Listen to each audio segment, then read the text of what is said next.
स्वतन्त्र र सार्वभौम छिन्। प्रत्येक नारी आफ्नो देहकी स्वयं स्वाभिमानी हो।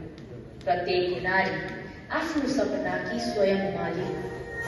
प्रत्येक नारी आफ्नो प्रेम, मिलन र बिछोडको स्वयं निर्णयकर्ता हो।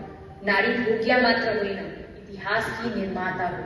अतः मैले आजैबाट मलाई बाँध्ने सबै सम्बन्धलाई तोडेर आफूलाई निर्बन्ध घोषणा गरेकी छु र यो निर्णयमा म गर्व गर्छु।